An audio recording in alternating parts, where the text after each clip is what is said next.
What's going on, guys? It's your host, your boy, George Mackay, back in studio again today with another amazing conversation. You've seen this man all over AEW Dark at a steady pace, and I'm thankful that he took the time out today to sit down with me to talk about my favorite subject, wrestling. So please, without a further ado, let me welcome John Skyler to Straight Talk Wrestling. How are you, brother? I'm doing well. Thanks for having me, George. I'm looking forward to sitting down and talking to you about all things like wrestling that you said you enjoy. That's right. Well, wrestling, your career, everything. And one of the first things I want to talk about is like what we talked about before I push record. I followed you since 2015. I saw you in a tag match against one of my favorite tag teams of all time. I am a tag team guy. So they're Dash and Dawson in NXT, but here in AEW, they are Cash and Wheeler, and they are FTR. They are one of my all-time favorite tag teams. I love the old school feel to it. I love how it's literally boots to faces, nothing flashy. How was it being in the ring with those two guys? Because I've heard from other people that I've interviewed, when they hit you, you feel it for days after. Yeah, absolutely. That's what makes them so unique, is they just have such a mean and nasty and rugged style of wrestling. And, I've known both those guys since, the beginning of my career. I traveled the world with Cash and wrestled Dax a number of times before he moved on to WWE and then later AEW. But it was always, whether it was tags or singles, those two are two of the best in the world, hands down. So having that opportunity to do it on a main stage like WWE NXT was interesting and fun. And it's kind of funny, the guys from the Carolinas seem to always be the best wrestlers. It's kind of weird how that works. Well, it's because they know how to fight and they know how to handle themselves. That's what it is. Oh yeah, and I've seen both of them in many fights before, both inside and outside of the ring. So the things that they're doing now in AEW are just incredible, because you can see a team that's really in the prime of their career, and their best days, I think, are still ahead of them. So it's going to be interesting to see how they match up with several of the other tag teams in AEW. Absolutely. So if I've done my research correct, and I hope I have, but the internet's never always factual, you had your debut in 2011, if I'm not mistaken. Am I right on that? My pro wrestling debut? Yes. It was actually in 2008. See, the internet failed us. The internet failed us again. It did. It failed us again. So 2008. So that is literally spanning a 13-year career. Yeah, this July 6th, it'll be 2008. I'm sorry, 13 years since I've had my first match. And I started training back in April of 2008. So from April to July, not a lot of time, because I kind of picked up on everything pretty quickly. Absolutely. And you handled yourself in the ring. And like I said, you've been a steady pace on AEW. We're definitely going to talk about that. It's probably going to monopolize a majority of the conversation. But I do want to talk about a match that's near and dear to my heart. So I discovered you in 2015. But one of my favorite matches is for PWX. It was the unsanctioned match between you and Corey Hollis. You did everything. You literally used everything. You ripped up the ring. You used the board underneath the ring. And as I said before, very reminiscent of Johnny Gargano and Tommaso Ciampa and all their battles, but you guys did it first. The ending of this match, unfortunately, did not work out for you. It took 3 men to hold you down while you were pinned, but still, one hell of a fight. Do you remember that match? Do you remember everything you guys designed in the storytelling of that match and what you went through, what you guys put your bodies through? Yeah, it was definitely brutal. That's one of the more bloodier affairs of my career. I remember feeling very, very woozy afterwards, and I think it was because of all the blood that I lost. But if fans want to check that out, it's on YouTube. You can find it pretty easily if you go to the PWX Wrestling YouTube channel. But it was a story that really had so many ebbs and flows to it, because there was a lot of truth that kind of blurred the lines a little bit, so people could kind of sink their teeth into the story. We were a tag team, and there was a while where we were doing a lot of things together on a national stage as a tag team. And for whatever reason, it didn't materialize. And at every situation when it comes to a tag team, it seems like there's always a breakup. And we had a little bit of influence for that was from the Bret Owen storyline from '94, because you had this bitter younger brother in Owen, in this case played by Corey, was very jealous of his older counterpart, or Bret, and Bret just refused to fight him because he wasn't going to fight his own flesh and blood. And that's kind of where the story began with us, as Corey was trying to get me to fight. And at first, in classic babyface fashion, I refused to fight him until I just couldn't take anymore. And then, it's a story and a feud or a rivalry that spanned over 2 years, and we only had 3 matches together. So it's kind of crazy to get that kind of longevity and get so much out of so little. But it means a lot to me that that street fight is so fondly remembered, because it was definitely something that we put a lot of thought and effort into. And it's kind of funny because there are a lot of parallels too with our story and Johnny Gargano and Tommaso Ciampa. I was even kind of throwing my hat a little bit at the floor when I saw their street fight. So it's just kind of funny how things happen that way. We'll say for now it was a coincidence, because I've wrestled Johnny and Tommaso both, and they're world-class talents as well. Absolutely, absolutely. Your career, like I said, 13 years, it spans so much, and you've done so much. And where a lot of people can see you now on a real regular basis is AEW Dark. You've had some incredible matches. I mean, I got the list here, some of my highlight ones. You and Ray Jazz versus the Gun Club, then you versus Billy Gunn by himself, you versus Jurassic Express with Baron Black, you versus Brian Cage, you versus the Dark Order, you versus Lance Archer, you versus John Silver. Like, you've literally fought all of the top guys in AEW, and you've done it on Dark. Now, majority of those, unfortunately, did not go your way again. But how cool is it to have that, I guess, platform where you can mesh with the main roster talent and still be showcased on a national stage to get your name and your brand out there? Because that's one thing that AEW does very different, is that they are promoting the little guy. What's your thoughts on that? First of all, let me backtrack a little bit and say that I wrestled a number of the AEW talents before AEW was even a thing. And that goes all the way back to guys like Cody, who I wrestled on the independents at PWX. And I mean, Hangman Page, there's so many of these guys, Matt Hardy, the list could go on and on and on, all the way from the top to the bottom in terms of guys that I've competed against before they ever got to AEW. So I'm very familiar. I'm very familiar with a lot of the roster already. But getting the opportunity to do it on AEW Dark has been really a blessing for me, because the first time I got the call was at the very beginning of the pandemic, when the independent scene kind of had shut down. I had a couple of other opportunities that were put on hold because of the pandemic. And in the real world, at the time I was a part-time teacher, and there was no need for part-time teachers at the beginning of the pandemic because everybody was switching to virtual classrooms. So point blank, I was kind of out of work, or at least for the time being, there was no real future in sight, which was a very scary thing until I got a call from AEW. And it's a call that I'll always appreciate, because it couldn't have come at a better time for me in my life. And now getting the chance to at least appear, if not on a weekly basis, on a bi-weekly basis on AEW, mostly on Dark. We've done a couple things on Dynamite too, and hopefully there'll be more chances to do things on Dynamite and also Elevation now, because there's a lot of guys I still want to work with and wrestle and have some time with as well. So it's been a wild ride, and it's awesome to now be kind of associated. My name's kind of associated with the AEW Dark show and vice versa. So it's kind of a cool feeling for fans to draw that connection. 100% agree with everything that you said. And again, it's hard when the pandemic, for a lot of people, like I was blessed enough to keep my full-time job. I'm a truck dispatcher by day. So I got to keep the wheels moving. I got to keep the food going on the family's tables. And that was a big thing for me, was be able to keep and provide for my family. But when the future's uncertain and you get that phone call, how does that resonate? I mean, you did state that it was something that you'll hold near and dear. But when you got that phone call and it's like, hey, listen, John, this is what we got. And what was running through your mind? You must have had 50,000 different emotions all at once. Yeah, it was, it definitely caught me off guard because it came so quickly, and it was literally, it all happened. Bing, bing, bing, bing. Hey, can you be at TV this Wednesday? And I, sure.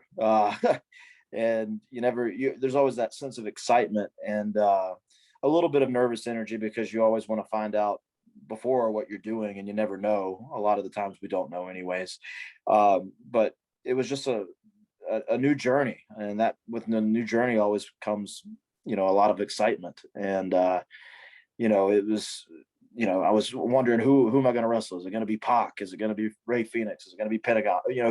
Who could it be? And so it was very cool. And then to get there that first time, knowing that I'm only guaranteed one opportunity, that's all that was promised, was this one chance. And I competed in a tag match against Joey Janela and Sonny Kiss, and it went so well that as soon as I walked to the back, they booked me for the next week.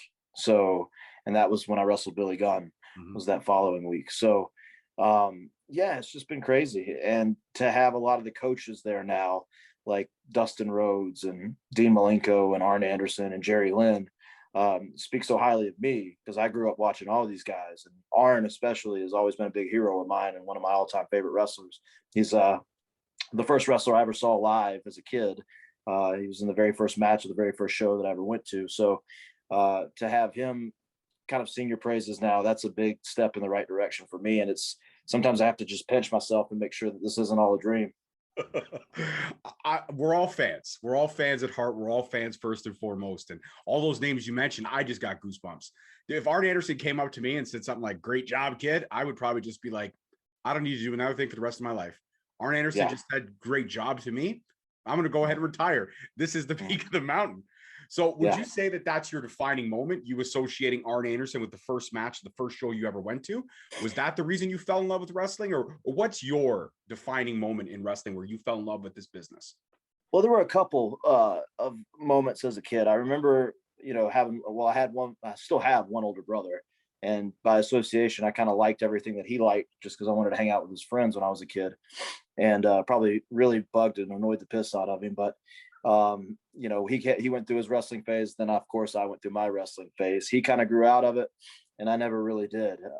And I would definitely say that seeing Arn Anderson come out that first time at the first show, December the 30th, 1993, Columbia, South Carolina, Township Auditorium.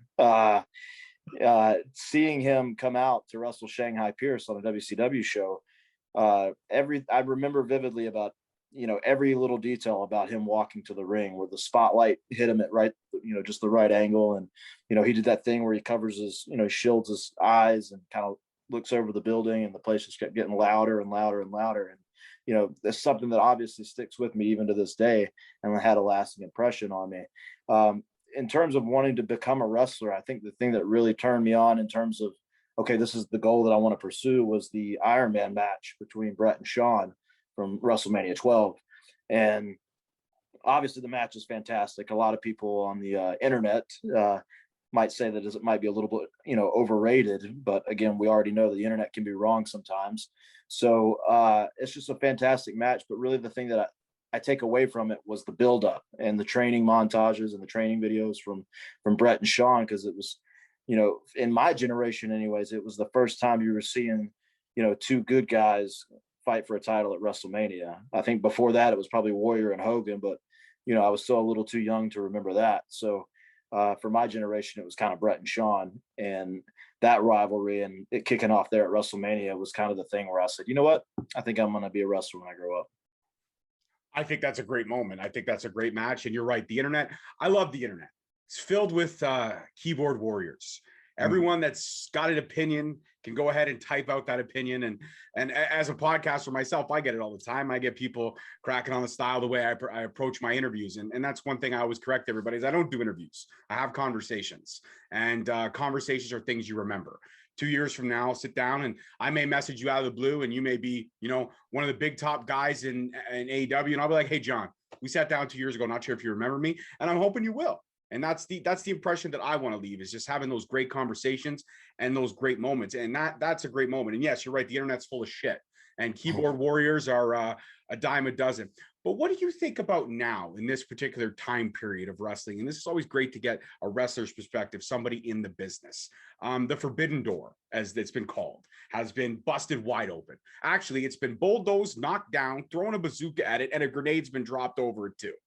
There's literally just an excitement brewing in wrestling. Wrestling is so pop culture right now, just like it was in the Attitude Era, but we're getting all these dream matches. We're getting companies working together, companies bringing talent over to different shows. We've seen AEW talent on Impact. We've seen Impact talent face New Japan. We've seen New Japan talent on AEW. Like, it's all over the place. And it seems like these three companies are doing it fantastically well right now.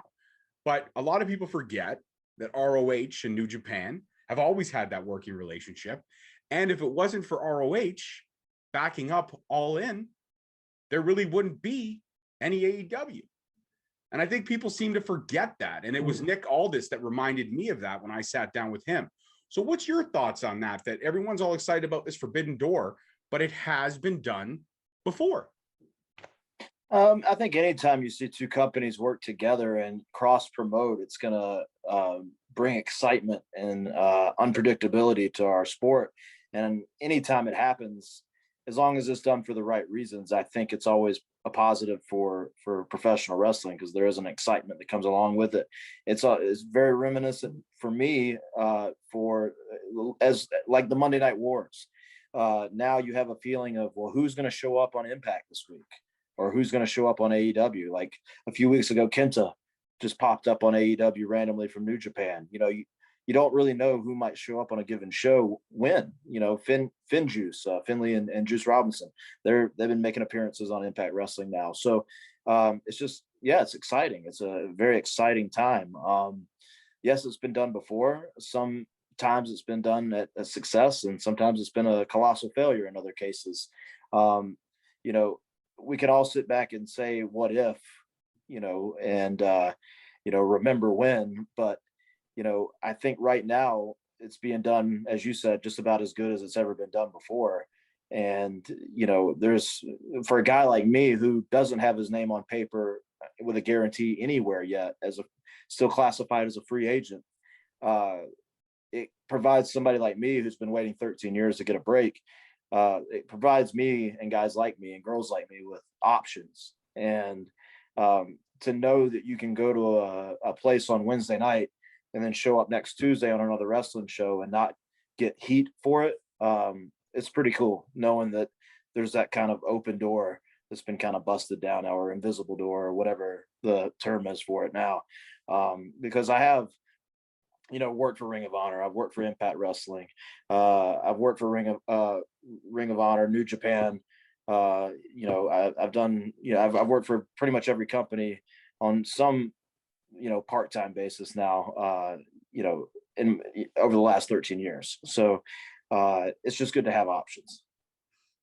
Absolutely. And I think your answer was spot on. And I appreciate the honesty. And that's what I love about these conversations that I do get to have on such a regular basis. Now, when this drops, this is going to be dropping in May. You're going to be dropping right around my 200th episode, which is a big milestone for me. I didn't think, when I started this 4 years ago, I did not think 200 episodes was ever possible, nor all the conversations that I've been able to have. So since it's dropping in May, is there any matches that you've got upcoming on Darks that you may know about that we can list, so that once this does drop in May, it won't be a shocker, or you're not spoiling anything, John? It is dropping in May. I guarantee you 100%. So when this drops in May, I don't know what the landscape will look like. There are a few matches that have already been taped and put in the can. But in terms of spoiling that or even teasing it, I'd rather people just be pleasantly surprised at some of the stuff that I have coming up, because AEW is also really good about putting out every single match that you're going to see on Dark and on Elevation and on Dynamite. They're really good about promoting every single match that comes across their television programs or on YouTube. So when the time is right, people will find out just where I'm going to be, what show I'm going to be on, and who I'm going to be wrestling. But there's a lot of matches coming up that I'm very excited about. And there's still a lot of talent there and a lot of meat on the bone at AEW. Guys that I would love to just get in the ring and have a singles match with. Guys like Jungle Boy, guys like Pac, guys like Ray Phoenix. I like Ricky Starks. Lee Johnson is somebody coming up now that I think has a bright future. I would love to have a match with him. There's just so many guys, and now Christian Cage.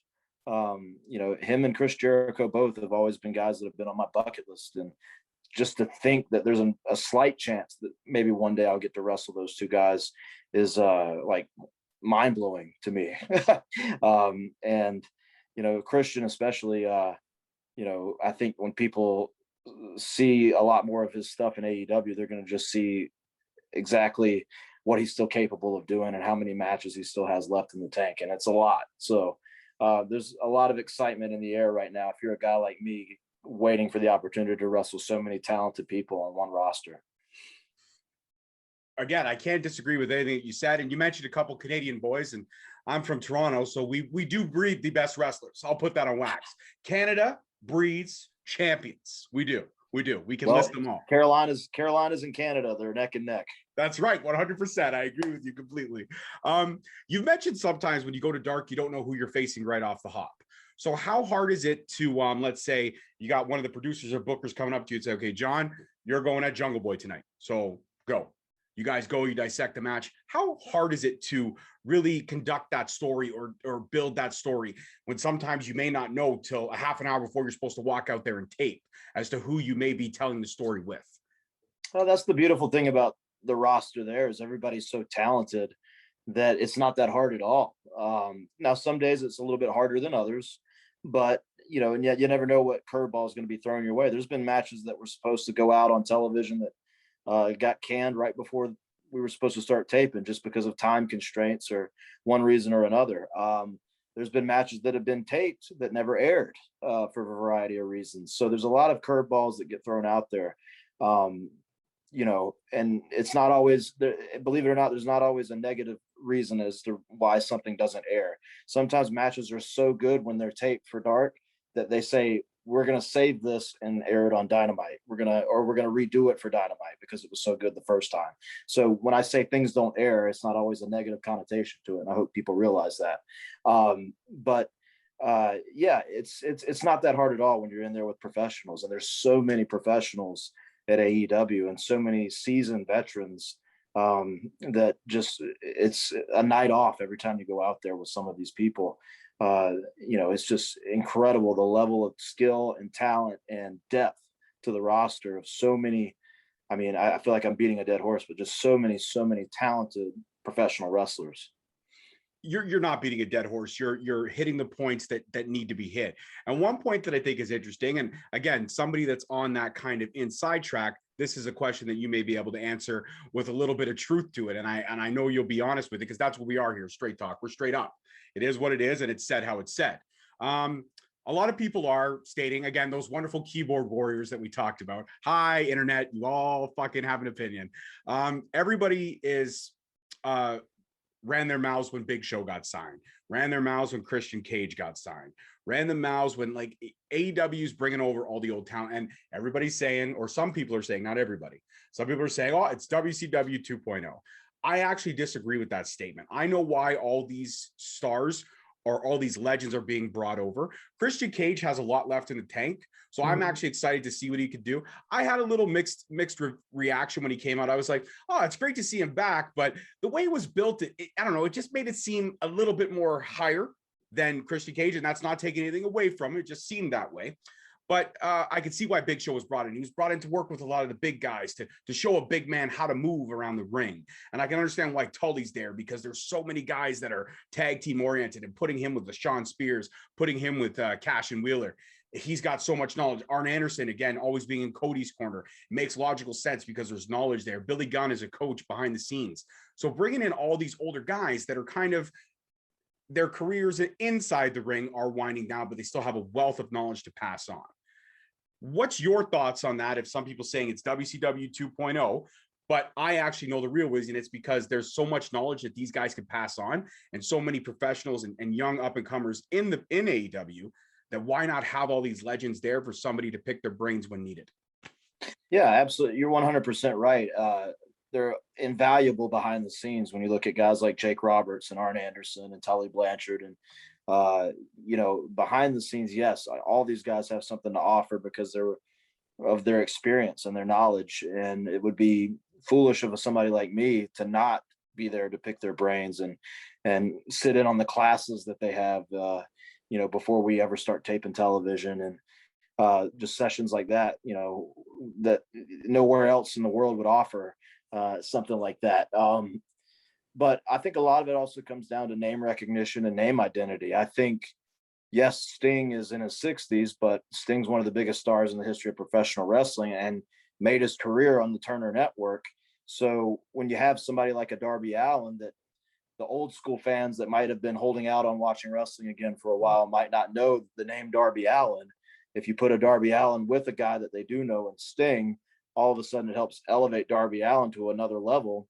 Darby's a fantastic wrestler. He's exciting to watch. He's somebody else that's on my list of people that I would love to wrestle. I can't believe I didn't mention that until now, but I would love to have one match with Darby Allin at least.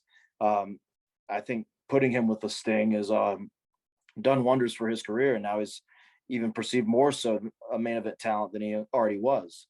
I think Taz has done wonders for a guy like Brian Cage because Taz has a strong promo. I think Tully Blanchard again has provided name identity and name recognition to Shawn Spears, to FTR.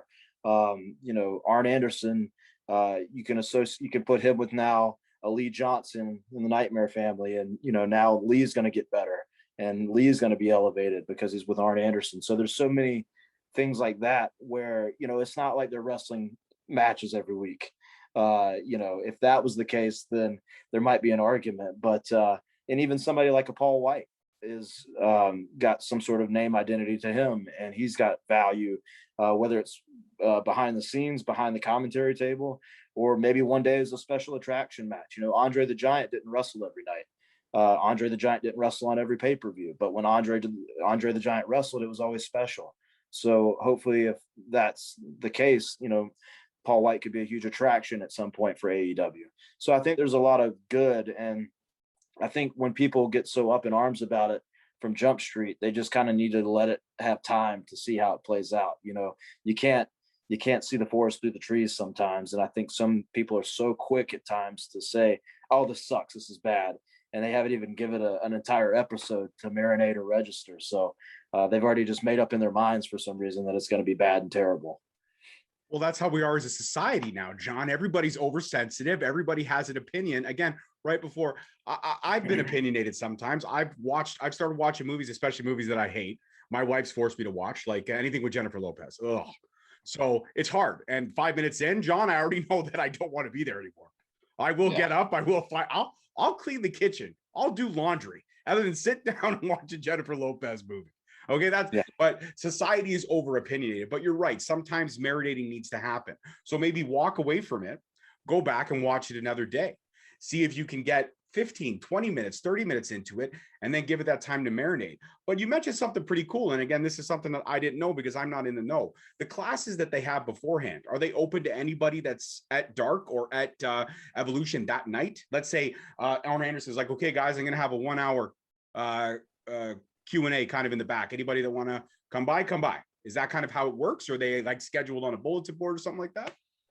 For the most part, it's well known ahead of time. I think there's some of these sessions are mandatory for some of the talent, and then some of them are kind of on a volunteer basis. But I know just a couple of weeks ago, Jake Roberts held a class, a Q&A before one of the shows on in Jacksonville, and it was kind of like anybody that wanted to come sit in could. And I mean, again, I took advantage of that because why wouldn't I? Jake Roberts is after all the things that he's been through in his life, ups and downs, he still has a huge brain for this sport and so much knowledge up there that he's just itching to pass down. So anybody that wouldn't take that opportunity, I think is a little bit silly, especially if it's just right there. It's not like you have to drive in your car 4 hours and go pay money at an armory somewhere to get this information. No, you have it right there for you at your place of work, and it's free of charge. So I think any kind of opportunity like that is always beneficial, and anybody that doesn't take that opportunity would be stupid. I can't disagree with anything you said, John. I think you and I are just on a complete wavelength where I'm going to agree with everything you say because your knowledge base and your wisdom makes a lot of sense. And that's not me kissing your ass. That's me just being honest. I mean, we're 30 minutes into the conversation and there's nothing that you said that I can disagree with. Sting, being in his 60s, I'm a huge Sting guy. Sting is my guy. You can see the toy right up behind me there. That's my dude. since I was a little kid. Him and Triple H. That's why they're on the top shelf. One and two. So, in terms of a character like Sting, which is kind of like an Undertaker character, a Fiend character, a character that you shouldn't see all the time. Do you feel that that's kind of what they're doing with Darby Allin? And again, the question may be off kilter, but I'm just curious as to your thoughts on that, because Darby Allin, much like Sting, perched up in the top of the arena, you know, when Sting came out, pointed the bat up, all that kind of stuff. Very reminiscent, mirroring one another. It's almost like Sting's kind of taken his little brother and said, okay, kid, I'm going to show you how to just be mysterious and how to cut a sick promo without saying a fucking word. Because that's the one thing Sting was great at. He could walk out, point at something, and you could just be like, that's the best promo of the night. He didn't say a goddamn word. Yeah. What's your thoughts on that? There's definitely some mystique that surrounds those two characters, and I think there always should be. I don't think you should see them every week, and I don't think they should wrestle every week. But it's also a cool thing about AEW is it's almost like the show Boardwalk Empire. You kind of have your darker characters over here, and then your funnier characters like, you know, Orange Cassidy over here, and then you have, you know, your badass group and Team Taz over here. And, you know, everybody looks a little different. You got Jurassic Express. I mean, they look like the Circus Sideshow over here. Everybody looks so different from one another, but everybody also kind of fits into place, and it becomes a unique television show with a unique wide variety in terms of cast of characters. So I think as long as everybody kind of stays in their lane and continues to live and die by their own characteristics and their own bubble, then you can cross stream a little bit, and you can have a Jungle Boy work with a Darby Allin, or you can even have Jungle Boy and Darby Allin work Team Taz, or, you know, the Pinnacle now, or something. It's just kind of cool how that cast of characters has been built, and everybody's a little bit different, you know. And I think a lot of that, Tony Khan and the creative team deserve a lot of credit for establishing these guys. A couple months ago, nobody in the wrestling world knew who Will Hobbs was, and they saw something in him. He got paired with Team Taz, and now Powerhouse Hobbs is somebody that fans go, okay, this guy's got a bright future, and is becoming a household name just simply because they found the right fit for him. And you know, I think you're going to see a lot of other guys that maybe somebody turning on AEW Dark, Dynamite, or Elevation for the first time, they might see a name and not know who they are. But I think over the next couple months, you'll see that change, and you're going to see a lot more guys become, you know, household names. Absolutely. And one of the cool things I love about Dark and I love about Evolution is it gives the platform for the indie talent. I'm not going to lie, I enjoy Dark and Evolution way more than I do Dynamite, because Dynamite, I know those characters. I want to see the new characters. I want to see the characters that are coming up. I want to see the next crop of talent. That's why in the WWE product, I no bones about it, I'm more excited about the NXT brand than I am about the main roster stuff, because I love seeing the younger talent. I've always been a fan of watching the younger talent blossom and grow and become main event players. I think younger talent needs the spotlight. And I think that's where AEW differentiates itself, because it has so many different layers to the program. So I got to ask you, because you mentioned quite a few bucket list matches: Chris Jericho, Christian Cage, Darby Allin, Sting, possibly, if you can get a run or a go at that. So out of all the characters there, first though, like if you got brought into Tony Khan's office tomorrow and Tony Khan sat down with you and said, okay, John, listen, we're doing this thing where everybody gets one dream match. Who you got? Do they have to be in AEW? Or are we talking across the board? Any company, anywhere? Let's do AEW, and then let's go across the board wherever you want to go. Oh, that's tough. It's going to be so tough. You know, I would definitely say up there is Chris Jericho, because he's just had such an influence on my career. When I first broke into wrestling in 2008, not 2011 internet. Chris was somebody I patterned myself after. I read his first book, and it made me want to pursue training to be a wrestler. And the career that he's kind of had is the career I've always wanted to have. Somebody that got to travel the world and perfect his craft and finally make a lot of money and continue to kind of reinvent himself and have a long career all the way up into his 50s. So that's kind of the career that I've always wanted. And so I think it would be a shame if I didn't get to wrestle Chris Jericho at least once in my career. So that would probably be it for AEW. In terms of other places, I think Randy Orton's been the best in the business for the last decade. So getting the chance to work with a Randy Orton would be amazing. AJ Styles is everything that he says he is, and I think he's been maybe the number two. If him and Randy were neck and neck for those years, and I'm sure at times AJ was number one and Randy was number two, but those I think are the two guys that have been the best in the business for a long time. So those are guys that are definitely on the bucket list.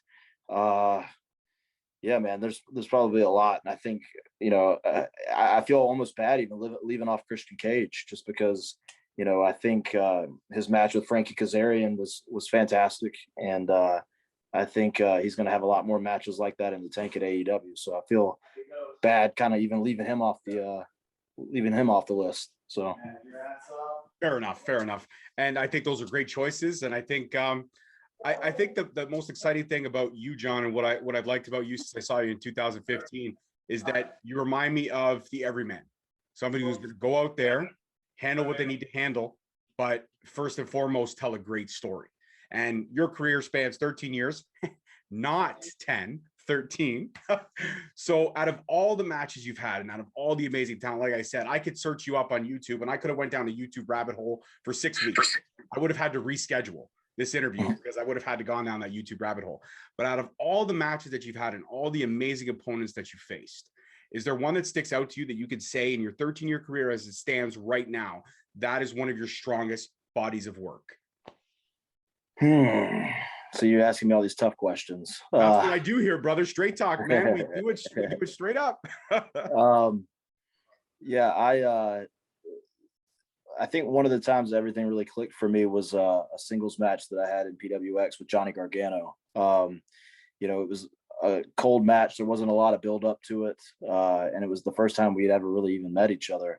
And I remember just thinking as we were out there, like, for the first time, somebody of his caliber of athlete, me thinking, okay, I'm good at this, because I was there, hold for hold, move for move, and we ended up having one of the stronger reactions that I've ever heard in my career for a match. So that's one that's always going to stand out to me for sure. That's a great answer. And you know what? That's actually one that I saw a couple highlights. I couldn't find the whole match, but I have to keep looking down that YouTube rabbit hole, but I will find it. It's there. But I did find some highlights of it, and that was one that I appreciate, not as much as the unsanctioned match, because like I said, the story that I thought you told was incredible. And that actually probes another question. You could tell a great match technically, you could tell a great story technically, you can go hold for hold, move for move, mirror each other. When you add weapons and stuff to the match, it obviously adds another element or another layer. There are some people who would suggest that those matches take away from the old age or the old school way of storytelling. What are your thoughts on that? Do you think no matter what, as long as the story's good, it shouldn't matter the elements surrounding the environment? That's what I think. What's your thoughts? Yeah, you're 100% right. I think, obviously it takes away if you do those kind of matches every night with no build up or anything like that. But I think when the story's there, and that was a big key of what you just said, when the story's there, 100%, you could fit it could fit, and it's an added element to the story. I think it's some stories that are, especially personal rivalries that have been boiling over the course of several months or maybe even several years. I think sometimes it's a necessity to take it to another level, and sometimes that's what you need to tell that proper story. But in terms of just doing blood and guts for the sake of doing blood and guts on a nightly basis, I think at that point it just kind of becomes like a pornography in a way. It's just something that's just there, and there's no meaning to it or anything. People are just almost watching it to get some sort of weird fix. You would 100% be right in that. Yes, that definitely is a subject that some people may enjoy, and if you do, that's your thing, and that's your thing. Me, on the other hand, I just like a great story. I'm a big fan of when the elements all click and the moving parts all fixate and all go. Do you feel like some of your dark matches, given the opportunity to have another second go at some of those people, that you could tell a better creatively? Do you think you could tell a better story? Like the match with Lance Archer. I mean, let's be honest, he's a monster. They brought him out just to squash everybody. But I feel like you could actually go toe to toe with the Lance Archer. I don't know if you might have, but I feel like you could actually go toe to toe with Lance Archer and tell a story. Do you feel like, I mean, I get it, Dark is sometimes a way to build a storyline for Dynamite or build a storyline to build up a character. But given the opportunity to be more creative on Dark, if you have the chance, is there somebody you'd like to go at a second turn with? Say, I can do this match better, or I can tell a better story with this person. Yeah, and Lance is somebody that I have wrestled before. I wrestled him in New Japan Pro Wrestling here in the States on an American tour.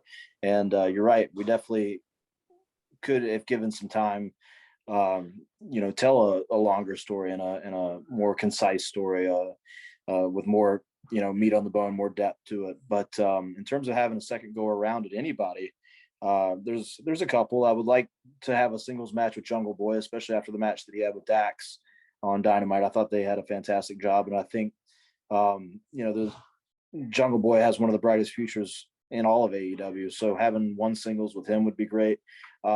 Just a couple of weeks ago, I wrestled John Silver for the first time, and John's somebody that I've crossed paths with numerous times on the independents, and we never had a match together until AEW Dark. And I thought that in terms of all the Dark matches that I've had, I think that one probably ranks up there as number one for me in terms of showing the world what I can do, especially and showing them my talents. And I would like to have more matches like that.